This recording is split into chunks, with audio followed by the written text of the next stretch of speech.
The bedroom door swung open without warning, and time itself seemed to freeze in that elegant master suite overlooking Lagos Island.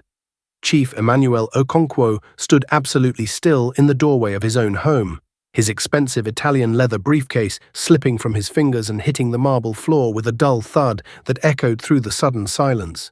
His eyes, usually sharp and commanding in boardrooms across Nigeria, now widened in disbelief at the scene before him. There, on the king-sized bed, draped in Egyptian cotton sheets, worth more than most people's yearly salary, his wife of 8 years, the beautiful and sophisticated Zara Okonkwo, lay tangled in the arms of someone he recognized immediately. Not a business rival, not a wealthy playboy, but Chidi, his humble gateman, the quiet young man he had employed out of kindness 3 years ago. The betrayal wasn't just shocking because of who it was devastating because of where they were and how carelessly they had been caught. If you're loving this story already, hit that subscribe button and ring the notification bell, because what Chief Emmanuel does next will absolutely blow your mind. You won't want to miss a single moment of this incredible tale. And don't forget to comment below what country you're watching from and your local time right now.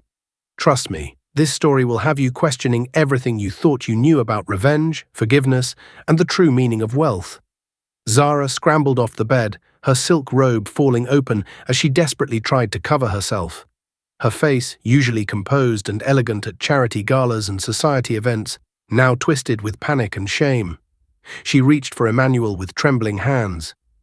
"Please," she gasped, "Emmanuel, please, just listen. Let me explain." But her words felt hollow even as they left her lips, because what explanation could possibly justify what he had just witnessed? Chidi, the gateman, a 28-year-old man with dark skin and humble features, sat frozen on the edge of the bed, wearing nothing but his own shame and fear. His hands shook violently as he grabbed his clothes from the floor, his eyes refusing to meet Chief Emmanuel's gaze. The young man who had always greeted his employer with such respect and gratitude now looked like he wanted the expensive marble floor to open up and swallow him whole. Chief Emmanuel stood there for what felt like hours, but was probably only 30 seconds. His mind raced through 1,000 different emotions all at once. Rage burned in his chest like fire, the kind of anger that made his hands clench into tight fists. Betrayal cut through him like a knife, because this wasn't just about catching his wife with another man, it was about catching her with someone he had helped, someone he had lifted from poverty and given a chance at stability. Humiliation washed over him as he thought about how long this had been happening under his own roof while he worked day and night to provide the luxury lifestyle Zara demanded. But underneath all those emotions, something else stirred, something quieter and more calculating. Chief Emmanuel hadn't built a billion-naira empire by reacting impulsively to problems. He had learned long ago that the best revenge wasn't served hot in a moment of anger. It was served cold after careful planning. "Emmanuel," Zara tried again, her voice breaking as tears started streaming down her perfectly made-up face. "This isn't what it looks like. I can explain everything." Chief Emmanuel finally moved, but not toward her. He took one step backward, his face becoming eerily calm in a way that somehow felt more frightening than if he had started shouting. His voice when he spoke was quiet, almost gentle, but it carried a weight that made both Zara and Chidi freeze completely. "It's exactly what it looks like," he said. "And that's fine." He bent down slowly, picked up his briefcase from the floor, and straightened his already perfect tie. "The two of you, stay exactly where you are. Don't leave this room. Don't get dressed. Don't make a single phone call. I'll be back in exactly 1 hour to tell you what happens next." And with that he turned and walked out of the master bedroom, closing the door softly behind him. The sound of his Italian leather shoes echoed down the marble hallway of his mansion as Chief Emmanuel descended the grand staircase with measured steps. His mind wasn't blank with shock. It was working at lightning speed, calculating every possible angle of what he had just discovered. He had built his entire fortune on being 10 steps ahead of everyone else, on seeing opportunities where others saw disasters, on turning problems into profit. This situation, devastating as it was personally, was just another problem that needed the right solution. He walked through his living room, filled with imported furniture and original artwork worth millions of naira. past the dining room where he and Zara had hosted countless dinner parties for Lagos society, and out through the front door into the bright afternoon sun. His compound sprawled across 2 acres of prime Banana Island real estate, protected by high walls, security cameras, and until today, a gateman he thought he could trust. Chief Emmanuel pulled out his phone and made the first of several calls. The person who answered was Ngozi Adeleke, his head of security, and a woman he had known since his university days at Lagos Business School. "Ngozi," he said calmly, "I need you to come to the house immediately. Bring your best investigator and our company lawyer. Don't ask questions yet. Just come." He hung up and made his second call, this time to his personal assistant. "Cancel all my meetings for the next week," he instructed.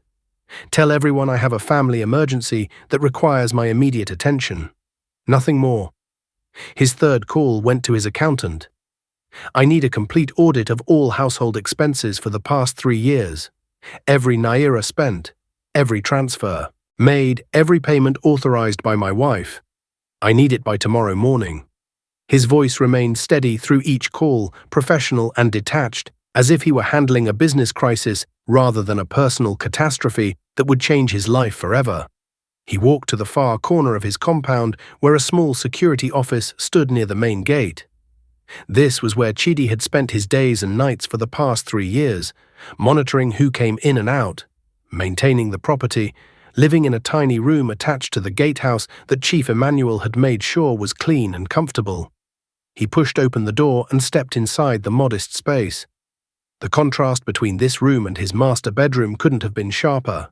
A narrow bed with worn but clean sheets, a small television, a hot plate for cooking, some clothes hanging on a makeshift rack, and on the wall a calendar and some family photos. Chief Emmanuel studied those photos carefully. They showed Chidi with an elderly woman who must have been his mother, and several younger siblings, all smiling in what looked like a village setting somewhere in the eastern part of Nigeria. On a small wooden table, Chief Emmanuel found a notebook. He opened it and began reading, his jaw tightening with each page.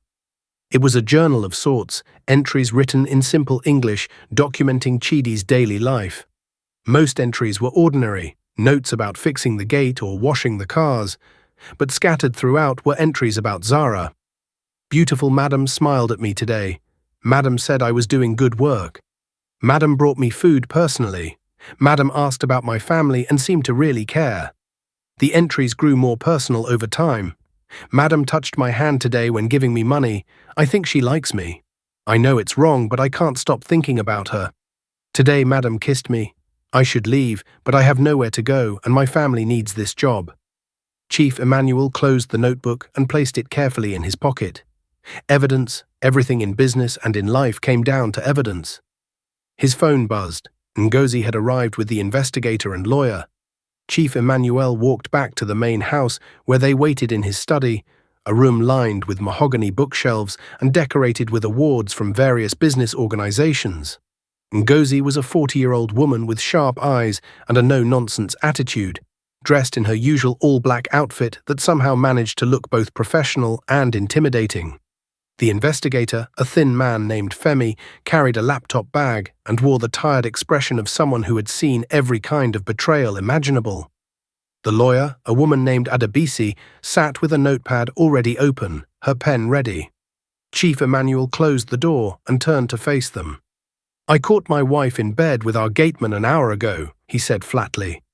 No emotion colored his words. "I need to know 3 things. How long has this been happening? Who else knows about it? And what options I have legally and financially?"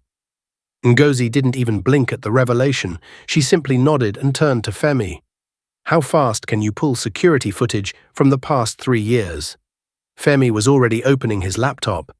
"If the cameras have been recording to a cloud server like most modern systems do, I can have something by tonight." Chief Emmanuel pulled out Chidi's notebook and handed it to Adebisi. "Start here. This documents at least some of the affair from the gateman's perspective." Adebisi began reading, her expression remaining professionally neutral even as the entries grew more intimate. "From a legal standpoint," she said carefully, "adultery is grounds for divorce in Nigeria. Given your assets, we need to move carefully to protect everything you've built. Does your wife have access to company accounts or only household funds? Chief Emmanuel thought for a moment. She has access to household accounts and credit cards, but nothing directly related to the business. All my companies are in my name alone or in holding trusts. Good, Adebisi said. That makes things simpler. We can freeze the household accounts immediately if you want to limit her access to funds. We can also file for divorce proceedings, but I need to warn you, with your public profile, this will become very messy very fast. The Lagos Society pages will have a field day. Is that something you're prepared for? Chief Emmanuel walked to his window and looked out at his perfectly manicured lawn, his swimming pool, his tennis court, all the trappings of success he had worked so hard to achieve. His reputation was everything in business, and scandal could damage not just his personal life but his company's as well. Major contracts had been lost over smaller scandals than a cheating wife. But he also knew that how he handled this situation would define him going forward. He could rage and scream and throw them both out, which is what most men in his position would do. Or he could do something different, something that would teach everyone involved a lesson they would never forget. Are you still with me? This story gets even more intense. Drop a heart in the comments if you're feeling this. I don't want a messy public divorce, Chief Emmanuel said finally. I want something better. I want to teach both of them what real consequences look like. Ngozi raised an eyebrow. What exactly did you have in mind? He turned back to face his team. Here's what we're going to do. For the next month, I want complete surveillance on both of them. Every conversation, every movement, every interaction. I want to know if this is just about sex, or if there's something deeper, like plans to steal from me or harm me in some way. I want to know if Zara has been siphoning money. I want to know if Chidi has been working with anyone else. And most importantly, I want to give them both enough rope to hang themselves completely before I reveal that I know everything. Femi looked up from his laptop. You want to pretend you didn't see what you saw today? Exactly, Chief Emmanuel confirmed. But why? Adebisi asked. Why not just confront them and end it now? Because, Chief Emmanuel said, settling into his leather chair, the best way to truly understand someone's character is to watch what they do when they think no one is looking. Right now, they're terrified. They think I might walk back in that room at any moment and destroy both their lives. But if I go back in there and tell them I'm giving them a second chance, if I pretend to be the forgiving husband who wants to work on the marriage, they'll relax. They'll show me who they really are. And when I finally reveal the truth, the lesson will be so much more powerful than anything I could do in anger today. Plus, he added with a cold smile, I need time to restructure my assets in a way that protects everything I've built. I need time to gather evidence that will hold up in any court. I need time to plan this perfectly. Ngozi leaned back in her chair and laughed, a short bark of appreciation. Chief, you're more ruthless than I gave you credit for. This is brilliant. Cruel, but brilliant. Is it cruel, Chief Emmanuel asked, to give someone every opportunity to do the right thing and document it when they choose wrong instead? Is it cruel to make sure that when consequences finally arrive, they're proportional to the depth of the betrayal? I don't think so. I think it's justice. He pulled out his phone and checked the time. I told them to wait in the bedroom. It's been almost an hour. Time to go back and deliver my performance. Remember, none of you were here today. As far as anyone knows, I came home, had a quiet afternoon, and made some business calls. Understood. All three nodded. They had worked with Chief Emmanuel long enough to know that when he made a plan, he followed it through completely. Chief Emmanuel walked back through his mansion, his footsteps echoing in the silence. He paused outside his bedroom door, took a deep breath, and arranged his face into an expression of pain and sadness rather than the cold calculation he actually felt. Then he opened the door. Zara and Chidi were exactly where he had left them, though Zara had managed to put on a proper robe and Chidi was now fully dressed in his security uniform. They both looked at him with wide, terrified eyes. Zara had been crying, her makeup running down her face in dark streaks. Chidi looked like he might be sick at any moment. Chief Emmanuel closed the door behind him and sat down in the armchair by the window, as calm as if he were settling in to read a book rather than addressing the two people who had betrayed him so completely. "I've been thinking," he said quietly, "about what I saw, about what it means, about what I should do." Zara started to speak, but he held up a hand to silence her. "Let me finish. I could throw both of you out right now. I could destroy both your lives completely. Chidi, I could make sure you never work in Lagos again, that your name becomes synonymous with betrayal and ingratitude. Zara, I could divorce you so publicly and brutally that no one in our social circle would ever speak to you again. I have the power to do all of that and more." He let that sink in, watching them both shrink under the weight of his words. "But," he continued, "I'm not going to do that." Both of them looked up in shock. "You're not," Zara whispered. "Why not?" "Because," Chief Emmanuel said, his voice heavy with false emotion, "I believe in forgiveness. I believe in second chances. I believe that people make mistakes, and that love, real love, is about choosing to work through those mistakes rather than running away from them." He looked directly at Zara. "I have not been the best husband. I've been so focused on building wealth and success that I've neglected you emotionally.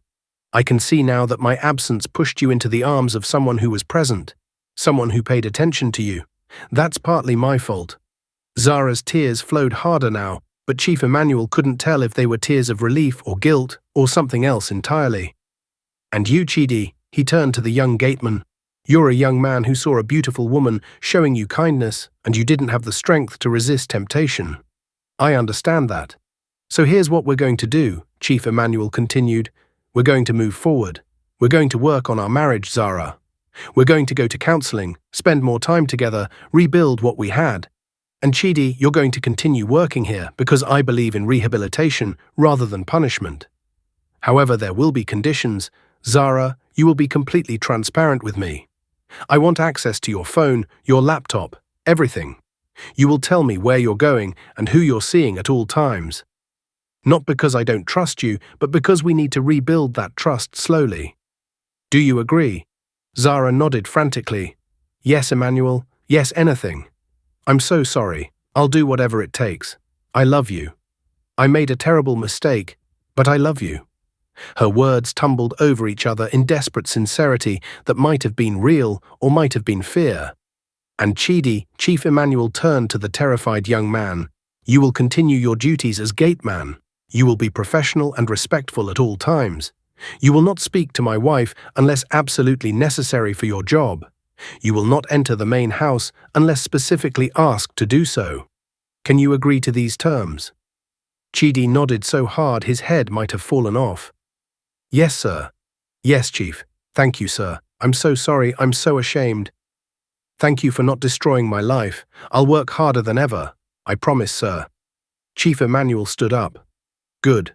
Then we all understand each other. This incident ends here. We never speak of it again unless I bring it up. We move forward as if it never happened." He walked to the door and paused. "But let me be very clear about one thing. If either of you betrays this second chance I'm giving you, if either of you lies to me or deceives me in any way going forward, there will be no third chance.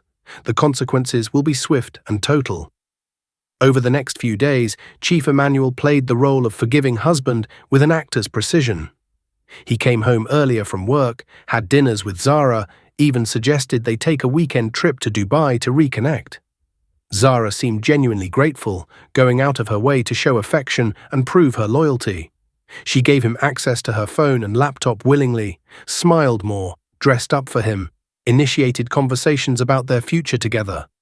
To anyone watching, they looked like a couple working through a rough patch with maturity and commitment.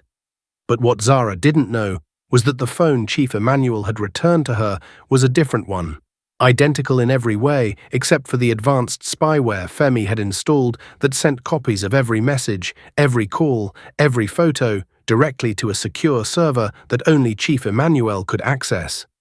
Meanwhile, Chidi returned to his duties at the gate with visible relief.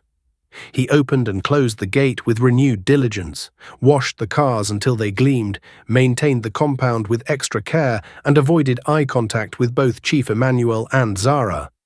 He appeared to be the picture of a young man who had learned his lesson and was determined to never make the same mistake again.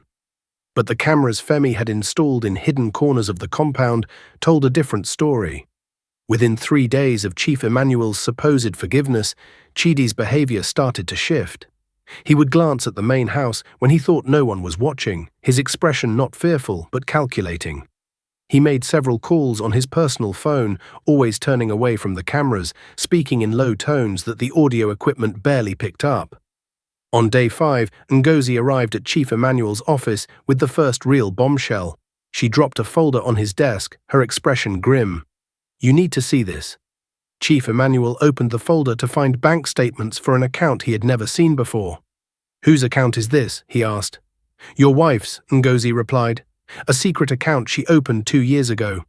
The accountant I assigned to audit your household expenses found the trail." Over the past 2 years, Zara has been systematically siphoning money from the household accounts, claiming various expenses for charity events, personal shopping, and home improvements. But most of that money never went where she said it did. It went into this account. Chief Emmanuel studied the numbers. The total was over 15 million naira. Not enough to seriously impact his wealth, but enough to show premeditation and long-term deceit. "What's she been using the money for?" he asked. "That's where it gets interesting," Ngozi said. About 30% went to luxury purchases, designer bags, jewelry, things she probably wanted but knew you'd question if she asked directly. Another 20% went to a man named Victor Okafor. Chief Emmanuel looked up sharply. "Who is Victor Okafor?" "According to our investigator, he's a small-time businessman who deals in car imports. Also," Ngozi paused significantly, "he's Zara's ex-boyfriend from before you married her. They've been in regular contact for the past 2 years. The money transfers to him are labeled as investments, but we can't find any legitimate business that would justify that amount." Chief Emmanuel sat back in his chair. So she's been sending money to an ex-boyfriend while stealing from household funds. What about the other 50% of the stolen money? "That's the really interesting part," Ngozi continued. "The remaining money has been going to an account owned by someone named Ada Nwosu. We dug into who she is. She's a lawyer specializing in divorce and asset division." Chief Emmanuel felt something cold settle in his stomach. "My wife has been paying a divorce lawyer for 2 years. While we've been married, while I've been working to build our life together, she's been planning her exit." "Exactly," Ngozi confirmed.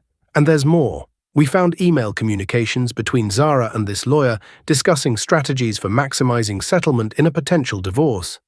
They've been researching loopholes in Nigerian marriage law, ways to claim business assets even when they're held in separate names, precedents for large settlements based on lifestyle expectations. Your wife, Chief, hasn't just been cheating on you, she's been preparing to financially destroy you." Chief Emmanuel stared at the documents for a long moment. The betrayal had layers he hadn't even imagined. Zara wasn't just a woman who had fallen into an affair out of loneliness or boredom. She was a calculating strategist who had been planning her move for years, using him for his wealth while preparing her legal arsenal for the day she decided to leave. The affair with Chidi might have been about physical attraction or power or entertainment, but the real crime was the systematic theft and preparation for financial warfare. "And I gave her a second chance," he said quietly. "I played the forgiving husband. Now let's see what she does with that gift." Over the next week, as Chief Emmanuel continued his performance of reconciliation, the surveillance equipment captured something even more disturbing. Zara and Chidi had resumed their affair. "I'm getting emotional over here. Smash that like button and comment your vibe right now. Happy, curious, or emotional, drop the emoji that fits you best, because this story is about to take a crazy turn." The very first night after Chief Emmanuel supposedly forgave them, Zara had sent a text message to Chidi that the spyware immediately forwarded to Chief Emmanuel's secure account. It read simply, "We need to talk tomorrow when he leaves for work. Meet me in the pool house at 10. The next morning, after Chief Emmanuel left for his office, actually driving only to the end of the street where he parked and watched the camera feeds on his tablet, Zara and Chidi met exactly as planned. The hidden cameras in the pool house captured everything in crystal clear detail. They didn't immediately resume a physical relationship. Instead, they talked, and what they said made Chief Emmanuel's blood run cold, even as he maintained his calm exterior, sitting in his parked car. "This is perfect," Zara said, pacing the pool house while Chidi sat nervously on a lounge chair. "Don't you see? He thinks we're grateful. He thinks we're sorry. He actually believes we won't do anything to risk his precious forgiveness." Chidi looked uncertain. "Madam, maybe we should actually stop. He could destroy both of us if he finds out we're still meeting. He's giving us a second chance. Maybe we should respect that." Zara laughed, a sound Chief Emmanuel had never heard from her before, cold and dismissive. "Respect? Why should I respect a man who's so stupid he believes an obvious lie? I saw his face when he walked in on us, Chidi. He was broken, devastated, and then he came back pretending to be some sort of saint, offering forgiveness." She moved closer to the young gateman, running her finger along his jawline. "That just tells me he's weak, and weak men are easy to manipulate." "But madam," Chidi protested weakly, even as his body responded to her touch, "what if he was serious about working on the marriage? What if he really does love you and wants to fix things? Then I'll play along until my lawyer tells me I've maximized my position," Zara said simply. "Do you know I've been planning to leave him for 2 years? Building my case, gathering evidence of his neglect, setting aside money, consulting with lawyers. That scene he walked in on yesterday might have seemed like a disaster, but actually it could work in my favor. A cheating husband would lose sympathy in divorce proceedings, but a cheating wife, especially one whose husband publicly forgives her and tries to reconcile, shows that he's the better person. Which means if I leave him now, people might think I'm the villain. So I need to be patient. I need to make him look controlling or neglectful or something that justifies me leaving despite his forgiveness." Chief Emmanuel watched this conversation on his tablet screen, his face expressionless but his mind processing every word. Zara wasn't just a cheater. She was a cold, calculating manipulator who saw their entire marriage as a chess game, where he was simply a wealthy pawn to be maneuvered and eventually sacrificed for her benefit. And she was still using Chidi, still seducing him, not because she cared for him, but because she enjoyed the power it gave her over both men. The young gateman was as much a victim of her manipulation as Chief Emmanuel himself was. Chidi spoke again, his voice showing more backbone than before. "Madam, what exactly is your plan? Are you just using me to hurt him? Because if that's all this is, I need to know. I have feelings. No. I have a family who depends on this job." Zara's tone softened into something almost seductive. "Oh, Chidi, of course I care about you. You've shown me more attention and passion in 3 years than Emmanuel has in 8 years of marriage. But yes, you're also useful. When the time comes for me to leave, I'll need evidence that the marriage was broken beyond repair. Your presence, our connection, that's part of building that narrative." She moved even closer. "But I promise you this. When I leave Emmanuel and get my settlement, you and I can be together openly. I'll have enough money for both of us to live comfortably. Maybe we can leave Lagos entirely, start fresh somewhere else, Port Harcourt or even Abuja, where no one knows us." Chidi looked tempted, but still uncertain. "And what about my family? My mother is sick. My siblings are in school. I need to send money home every month."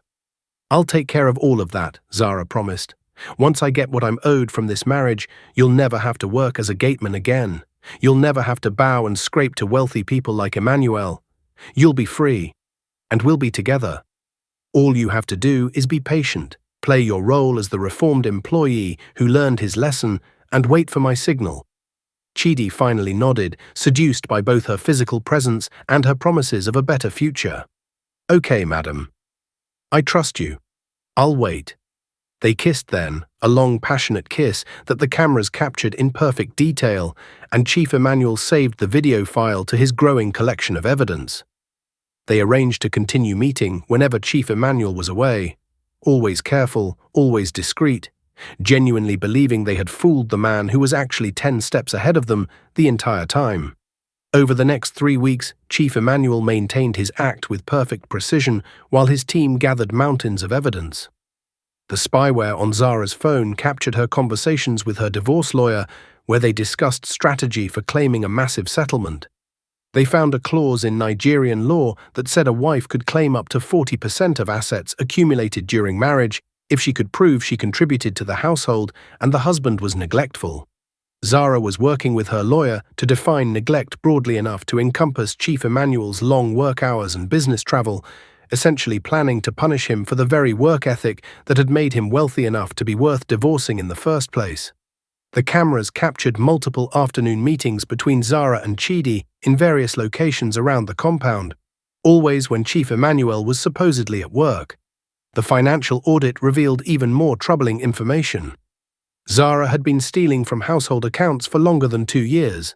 Femi's deep dive into banking records showed systematic theft going back almost to the beginning of their marriage, just in smaller amounts at first. Over 8 years, she had taken nearly 40 million naira, all disguised as legitimate household expenses. She had purchased properties in her mother's name using stolen funds. She had invested in businesses that Chief Emmanuel knew nothing about. She had essentially been building a separate financial life while pretending to be a devoted wife. And the payments to her ex-boyfriend, Victor Okafor, were even more suspicious than initially thought. Ngozi's investigator discovered that Victor and Zara had been having an affair for over a year before the situation with Chidi ever started. Chidi was just the latest in a series of affairs Zara had conducted throughout her marriage. Chief Emmanuel learned all of this while playing the perfect forgiving husband. He took Zara to dinner at expensive restaurants where he listened to her talk about her day and plans for charity events she claimed to be organizing. He bought her gifts, expensive jewelry that she accepted with tearful gratitude, while secretly thinking of how much it would add to her divorce settlement value. He even started going to marriage counseling sessions that Zara had suggested, sitting through sessions where she expertly played the role of contrite wife trying to rebuild trust, while the counselor, who had no idea about the deeper manipulation, praised them both for their maturity and commitment. It was a masterclass in deception on Zara's part, and Chief Emmanuel had to admire the skill even as he documented every lie for future use. The turning point came on a Saturday morning 4 weeks after the initial discovery. Chief Emmanuel had planned this day carefully with his team.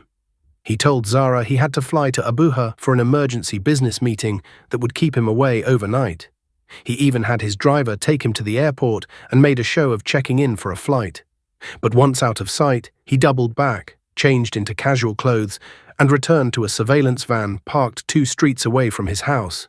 Inside the van with Ngozi and Femi, he had access to every camera feed in his compound, every audio channel, everything. If Zara and Chidi were going to be bold enough to use his absence for something more than their usual afternoon meetings, today was the day they would do it. And Chief Emmanuel wanted to catch every moment. He was right. Within 2 hours of his supposed departure, Zara's phone lit up with a text to Chidi saying, "He's gone for the whole weekend. Come to the master bedroom at 8 tonight. We have the whole place to ourselves." But Zara made another set of calls that Chief Emmanuel hadn't expected. She called Victor Okafor, her ex-boyfriend and longtime affair partner, and told him to come to the house as well. She called 2 friends, women Chief Emmanuel recognized from various society events, and invited them to what she described as a small party to celebrate her upcoming freedom. The spyware captured her exact words. "I'm finally doing it, girls. I'm leaving Emmanuel. The lawyer says I have enough now.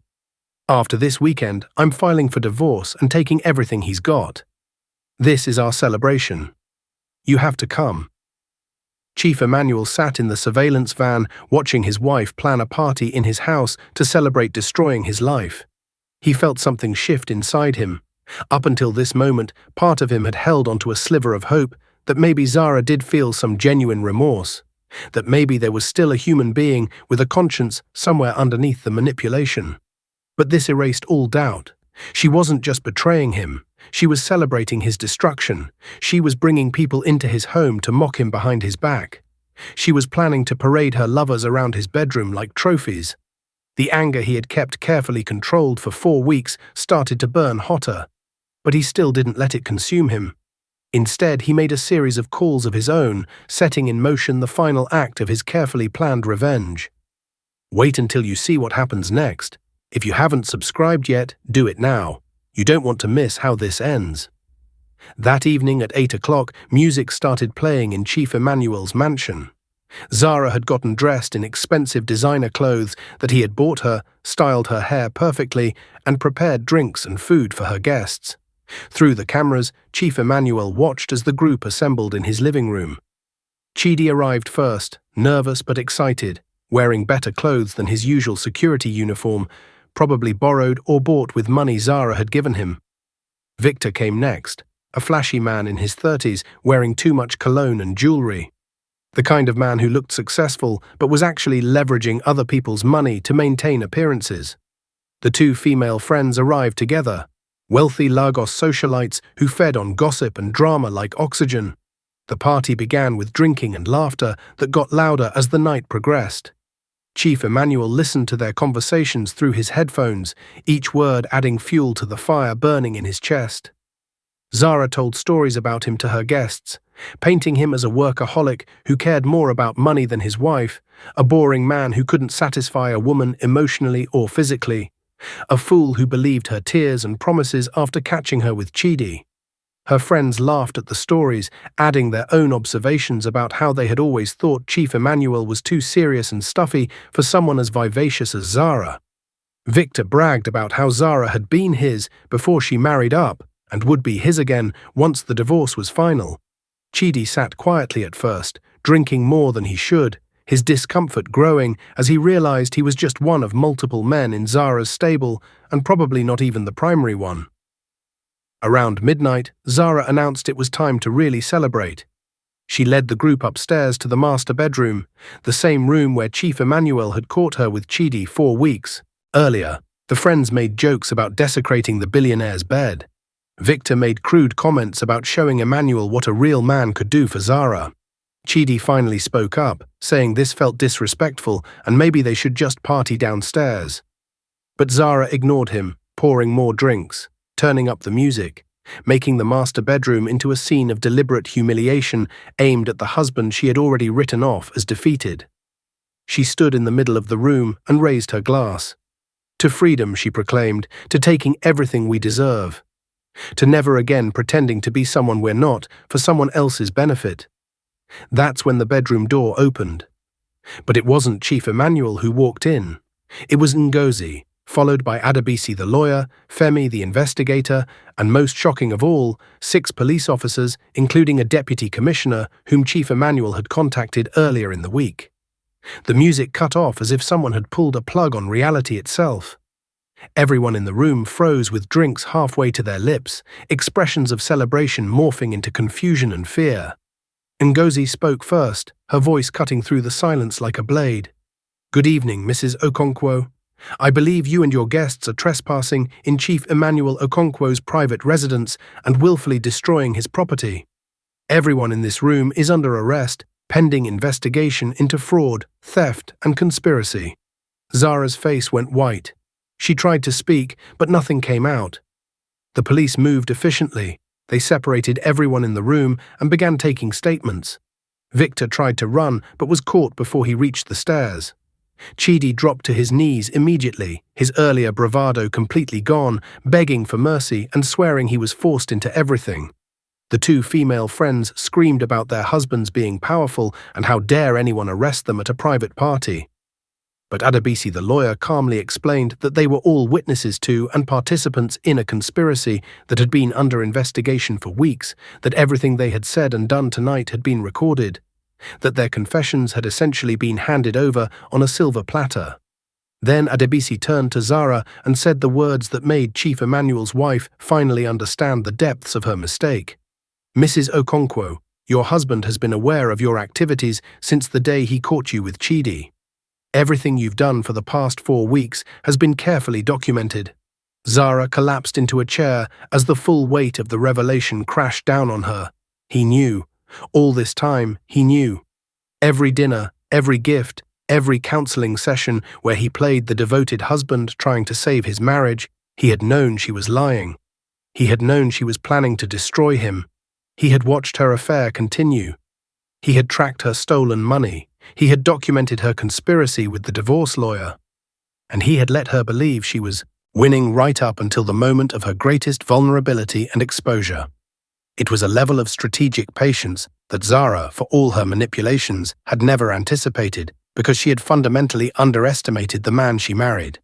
She had seen his kindness and forgiveness as weakness, when it was actually the move of someone strong enough to control his anger and smart enough to let his enemies destroy themselves. Chief Emmanuel himself walked in 20 minutes later, dressed impeccably in a black suit, his face showing no emotion whatsoever. He looked at the scene in his bedroom, at his wife in police custody, at the gateman who had betrayed his trust, at the ex-boyfriend who had been stealing his money through his wife, at the so-called friends who had come to celebrate his humiliation.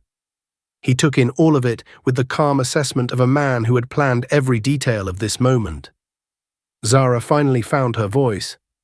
"Emmanuel, please. This isn't what it looks like. We can work this out. You said you believe in forgiveness." He walked toward her slowly, stopping a few feet away, maintaining the distance of someone looking at a stranger rather than someone he had shared 8 years of his life with. "I do believe in forgiveness," he said quietly. "But forgiveness is for people who are actually sorry," he continued. "Forgiveness is for people who make mistakes and genuinely try to do better. You're not sorry, Zara. You never were.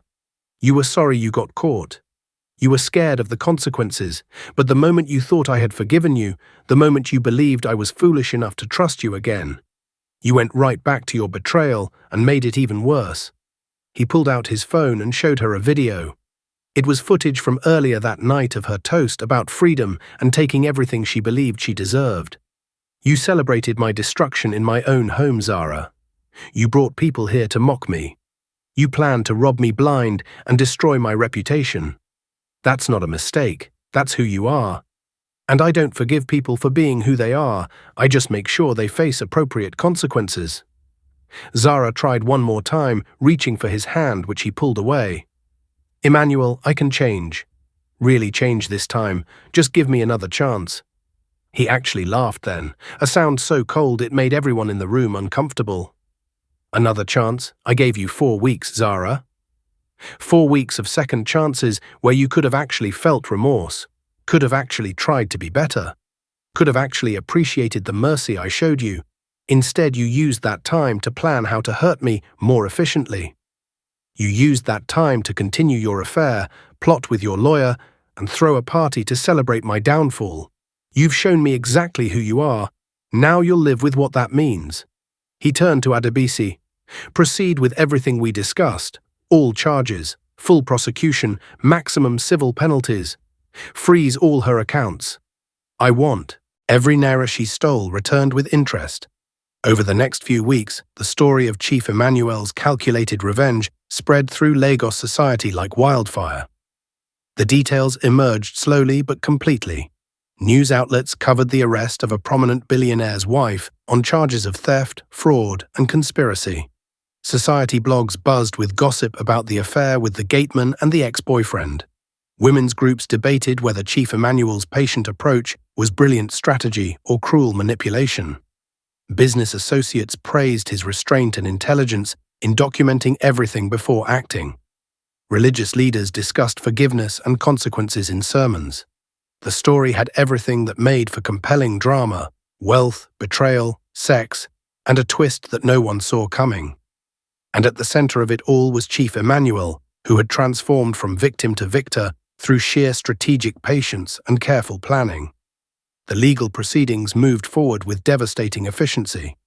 Adebisi presented the mountain of evidence to the courts: videos of Zara's affairs, audio recordings of her planning the divorce strategy with her lawyer, bank records showing systematic theft over 8 years totaling 40 million naira, text messages between her and Victor showing conspiracy to hide assets, the toast celebrating Chief Emmanuel's downfall. The court had no choice but to rule in Chief Emmanuel's favor on every count. Zara was ordered to return all stolen funds with 20% interest as penalties. She was barred from receiving any settlement in the divorce proceedings. Her reputation in Lagos society was completely destroyed as former friends distanced themselves from the scandal. Even her own family, wealthy socialites who had enjoyed the connection to Chief Emmanuel's fortune, publicly disowned her to protect their own standing. Chidi faced his own reckoning. Chief Emmanuel didn't prosecute him criminally because the young man had clearly been manipulated by Zara, but he was fired immediately and blacklisted from security work in Lagos. Chidi returned to his village in shame, his dreams of sending money home to his sick mother and siblings crushed by his poor decisions. But in an unexpected twist that showed the complexity of Chief Emmanuel's character, the billionaire anonymously arranged for Chidi's mother to receive proper medical treatment and for his siblings' school fees to be paid. He didn't do it for Chidi, he did it because innocent family members shouldn't suffer for one person's mistakes. Chidi would learn that Chief Emmanuel was not a man who punished the guilty by destroying the innocent, a lesson that made the young man's shame even deeper because it showed him what real integrity looked like compared to his own weakness. Victor Okafor faced the harshest consequences of all. Investigators discovered that the money Zara had been sending him was being used to fund a fraudulent car import business where customers paid deposits and never received vehicles. Multiple people had lost money in his schemes. With Zara's cooperation after her own downfall, authorities were able to build a strong case against Victor for fraud and embezzlement. He was arrested, prosecuted, and sentenced to 8 years in prison. His flashy lifestyle collapsed overnight as his assets were seized to compensate victims. The man who had bragged about taking another man's wife learned that real consequences came from taking people's money, and that the web of lies he had built his life on would eventually trap him completely. The divorce itself was finalized within 6 months, unusually fast for Nigerian courts, but expedited because of the overwhelming evidence and Zara's lack of any legitimate counterclaims. Chief Emmanuel kept everything: the house, the cars, the businesses, the investments, all of it. Zara walked away with nothing except her personal clothes and jewelry that could be proven to be gifts rather than marital property. She tried to sell some of the expensive items Chief Emmanuel had given her during their marriage, but even that was complicated because he proved in court that many were purchased with household funds she had stolen, making them technically his property being returned. She ended up living with her aging mother in a modest apartment in Surulere, working as a sales assistant in a fashion boutique, a dramatic fall from the heights of Banana Island luxury she had enjoyed for 8 years. 6 months after the dust settled, Chief Emmanuel sat in his study one evening with Ngozi, reflecting on everything that had happened. They had become closer friends through the ordeal, bonded by the experience of executing such a complex plan successfully. Ngozi poured them both drinks and asked the question everyone had been wondering. "Chief, was it worth it? The patient approach, the 4 weeks of pretending, the careful documentation. You could have just thrown them out that first day and moved on with your life. Was all of this worth the energy you put into it?" Chief Emmanuel considered the question carefully before answering. He looked around his study, his mansion, the life he had built through hard work and smart decisions. Then he answered with the wisdom of someone who had learned something valuable from betrayal. "It was worth it," he said, "because I learned something I needed to learn. I learned that I had been foolish. Not foolish to trust Zara, that was normal human behavior in a marriage. Foolish because I married someone without truly knowing their character. I was dazzled by beauty and charm and the image she presented.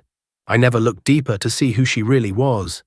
The 4 weeks I spent watching her after I caught her, that wasn't just about revenge. It was about truly seeing who I had shared my life with, and what I saw was valuable information." He took a sip of his drink before continuing. "I learned that second chances only work for people who genuinely want to change. I learned that patience is more powerful than anger.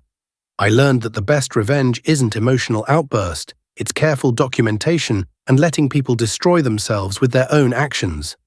But most importantly, Ngozi, I learned about myself," he said. "I learned that I'm capable of controlling my emotions even when I'm devastated. I learned that I can be strategic even when I'm hurt. I learned that I value justice more than I value quick satisfaction. Those are lessons that will serve me for the rest of my life in business and in relationships.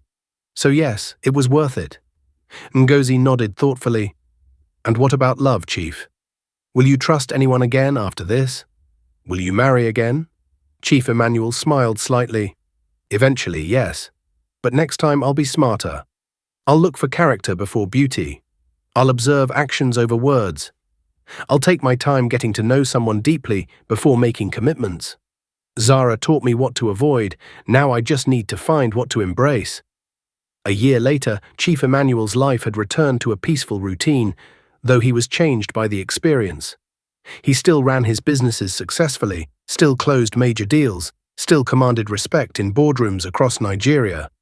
But he approached relationships differently now. He dated occasionally, but slowly, never rushing, always watching for signs of genuine character versus performance. He became involved in charity work, focused on helping young men like Chidi avoid the traps of desperation that made them vulnerable to manipulation. He funded education programs and business training initiatives in rural communities, understanding now that preventing crime and betrayal often meant addressing the poverty and lack of opportunity that created vulnerable people in the first place. He even wrote an article for a business magazine about the importance of character assessment in hiring and personal relationships. His story became a cautionary tale told at Lagos social events, in marriage counseling sessions, in business school ethics classes. It was the story of a man who turned personal devastation into a masterclass in strategic thinking. Young businessmen studied his patience and planning. Women's groups debated whether his approach was justified or whether forgiveness should have been more genuine. Churches used the story to discuss the difference between forgiveness and enabling bad behavior. Everyone had an opinion, but no one could deny that Chief Emmanuel had handled an impossible situation with remarkable intelligence and restraint. He had been betrayed by the two people who should have been most loyal to him, and instead of destroying them impulsively, he had documented everything and let the legal system handle justice while he maintained his dignity and his empire. One afternoon, Chief Emmanuel received an unexpected visitor at his office. It was Chidi, the former gateman, now 2 years removed from the scandal. He looked different, humbler somehow, wearing simple clothes but clean ones, his posture showing respect, but also a new kind of confidence that came from hard-won self-knowledge. Chief Emmanuel agreed to see him, curious what the young man could possibly have to say after everything that had happened. They sat across from each other in the office, the billionaire behind his massive desk and the former gateman in a simple chair. The power dynamic clear, but the conversation surprisingly equal. Chidi spoke first, his voice steady. "Sir, I came to thank you." Chief Emmanuel raised an eyebrow. "Thank me? For what?" "For destroying your career and sending you back to your village in shame." "No, sir," Chidi said, "for teaching me the most important lesson of my life, for showing me what real character looks like. When you caught me with your wife, I expected you to destroy me immediately. I would have deserved it. Instead, you gave me and her a second chance, and I was too stupid and weak to take it. I went right back to the affair. I believed her lies. I participated in mocking you in your own home. I was the worst kind of fool, and I deserved every consequence I faced." He paused, collecting his thoughts. But then something happened that I didn't expect.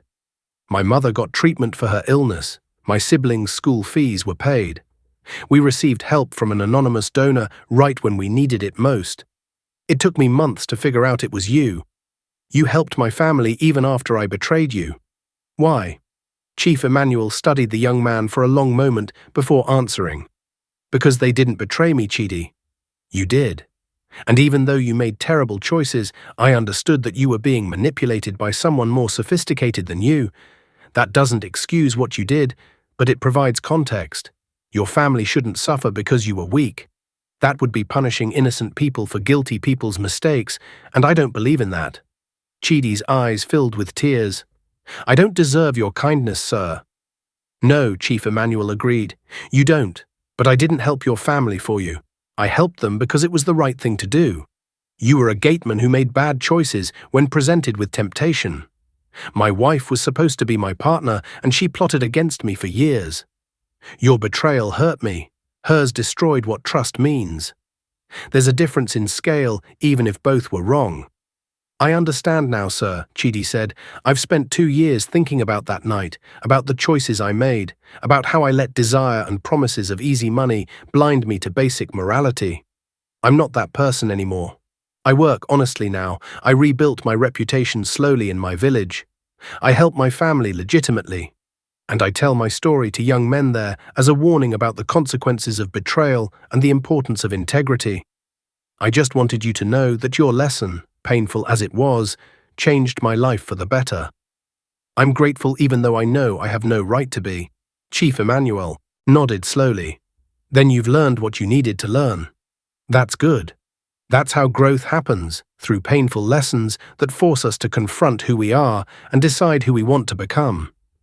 I hope you continue making better choices, Chidi. After Chidi left, Chief Emmanuel sat alone in his office, reflecting on the conversation. He realized that what he had done, giving Chidi a second chance and then documenting his continued betrayal, had served multiple purposes beyond just gathering evidence. It had given Chidi the opportunity to show his true character, and that revelation, painful as it was, had ultimately led the young man to genuine transformation. Punishment alone rarely changes people, but being given a chance to do better and then seeing yourself choose worse, that creates a mirror that forces real self-examination. Chief Emmanuel understood now that his approach, controversial as it might have been, had actually created opportunity for genuine growth in multiple people's lives. Chidi had become a better man. Even Zara, living her reduced circumstances, had reportedly become more humble and introspective. The consequences of their choices had taught lessons that kindness without accountability never could have.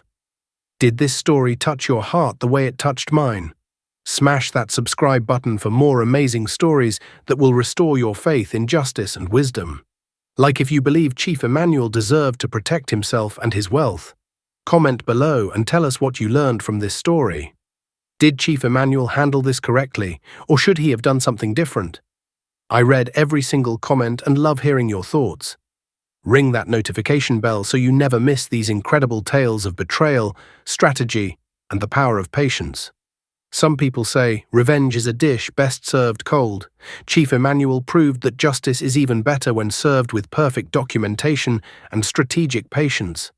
Until next time, keep believing in the power of truth, the importance of character, and the wisdom of knowing that sometimes the best move is the one your enemy never sees coming.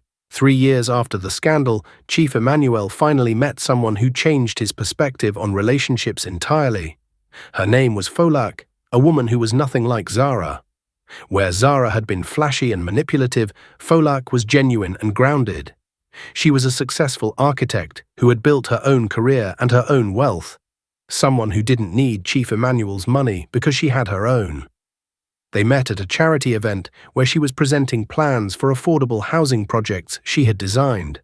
Chief Emmanuel found himself drawn not to her appearance, though she was beautiful in an understated way, but to her passion for her work and her authentic commitment to helping others. They talked for hours that first night about architecture, business, social responsibility, and life experiences. She knew his story. Everyone in Lagos did, but she didn't bring it up or ask invasive questions. Their relationship developed slowly and carefully. Chief Emmanuel took his time, watching how Folake treated people, observing her consistency over months before allowing himself to feel deeply again. He introduced her to small parts of his life first. Business dinners, charity events, casual meetings with friends, always watching for signs of the manipulation he had experienced with Zara. But Folak remained consistently herself, a woman secure in her own identity who neither needed his wealth nor was intimidated by it. She had her own opinions, her own life, her own money. She challenged him intellectually, supported him emotionally, but never tried to control or manipulate him. After a year of dating, Chief Emmanuel found himself ready to trust again, not blindly as he had with Zara, but wisely, with eyes wide open and lessons learned. When he proposed to Folake 2 years into their relationship, he did it simply and privately, not at a grand public event, but during a quiet dinner at home where they could talk honestly about their fears and hopes. He told her everything about his past betrayal, the pain it had caused, the lessons he had learned, and the caution he still carried. She listened without judgment and then shared her own past hurt from a relationship where she had been deceived. They bonded over shared understanding that trust had to be earned slowly and protected carefully once given. Their wedding was modest by billionaire standards, just close friends and family, focused on the commitment they were making rather than the spectacle they could create. And as Chief Emmanuel stood at the altar watching Folake walk toward him, he felt something he hadn't felt in years, Genuine hope that love could work when built on the right foundation. The mansion that had once been the site of such devastating betrayal became a home again, filled with genuine laughter and trust. Folake moved through the spaces with grace and warmth, transforming rooms that held painful memories into places of new beginnings. She and Chief Emmanuel worked together on business projects, combining his investment capital with her architectural vision to create developments that were both profitable and socially beneficial. They built schools in underserved communities, affordable housing complexes designed with dignity, business incubators for young entrepreneurs. Their partnership became a model of what marriage could be when two whole people came together as equals rather than one person trying to extract value from another. And through it all, Chief Emmanuel never forgot the lessons Zara and Chidi had taught him. Lessons about patience, documentation, the difference between forgiveness and foolishness. He kept in touch with Ngozi, who became not just his head of security, but one of his most trusted advisors and friends. They would occasionally sit together in his study, now redecorated by Folake but still his sanctuary, and reflect on that wild year when his life fell apart and he put it back together through sheer strategic brilliance. "You know what the real victory was, Chief," Ngozi said one evening. "It wasn't the money you kept or the reputation you protected. It was that you didn't let betrayal turn you into a bitter person. You learned from it, you protected yourself intelligently, but you didn't close your heart completely. Look at you now with Folake, happy in a way you never were with Zara. That's the real win." Chief Emmanuel smiled and nodded. "You're right. Zara could have destroyed not just my finances, but my ability to trust anyone. But I chose differently. I chose to learn and grow rather than harden and retreat."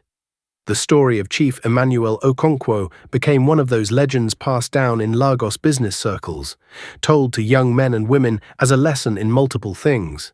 It was a lesson about the importance of character over appearance when choosing partners. It was a lesson about the power of patience over impulse when facing betrayal. It was a lesson about documentation and evidence when protecting yourself legally. It was a lesson about the difference between forgiveness and enabling. It was a lesson about consequences and how the best teachers are often our own poor choices when those consequences are allowed to fully manifest. And perhaps most importantly, it was a lesson about resilience, about how devastating betrayal doesn't have to destroy you if you're strategic enough to turn it into education and strong enough to remain open to genuine love after experiencing false love. Years later, when people would ask Chief Emmanuel for advice about relationships or betrayal, he would tell them the same thing every time. When you discover betrayal, he would say, your first impulse will be to react emotionally. Scream, throw things, destroy everything immediately. But that impulse, satisfying as it might feel in the moment, rarely serves your long-term interests. Instead, take a breath, take a step back, document everything. Give people enough rope to either pull themselves up or hang themselves, and watch carefully which they choose.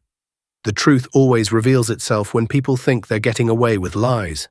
And when you finally take action, do it from a place of strategic clarity rather than emotional chaos. You'll make better decisions, protect yourself more effectively, and teach more powerful lessons when you move with intelligence rather than just anger. He would also add, with the wisdom of someone who had lived through betrayal and come out stronger, that forgiveness is real and important, but it doesn't mean stupidity. Forgive people for their humanity, for their weaknesses, for their failures. But don't give them unlimited opportunities to hurt you again. True forgiveness means releasing your own anger and bitterness so it doesn't poison your future. It doesn't mean pretending betrayal didn't happen or exposing yourself to repeated harm. Protect yourself wisely while maintaining your own integrity. That's the balance that leads to real peace. And finally, he would say, never let someone else's betrayal stop you from trusting again. Be wise about who you trust and how you build that trust. But stay open to genuine connection, because closing your heart completely means the person who betrayed you still controls your future even after they're gone from your life. The mansion in Banana Island stood as a symbol of everything Chief Emmanuel had built and rebuilt. The same gates that Chidi once guarded now opened for different security staff, carefully vetted and regularly supervised. The same bedroom where betrayal was discovered now held the peaceful sleep of a man and woman who truly chose each other. The same living room where Zara had thrown her celebration party now hosted dinners where real friends gathered to share authentic connection. The transformation of that space mirrored the transformation of the man who owned it. From someone who had been betrayed and devastated to someone who had learned, adapted, and ultimately thrived. Chief Emmanuel's story wasn't just about catching a cheating wife and clever revenge. It was about the journey from victim to victor through patience, strategy, wisdom, and the courage to remain open to love even after experiencing the worst betrayal imaginable. As the sun set over Lagos one evening, Chief Emmanuel stood on his balcony with Folake beside him, looking out over the city that had witnessed his fall and rise. She asked him if he ever regretted how he handled the situation with Zara, if he ever wished he had done things differently.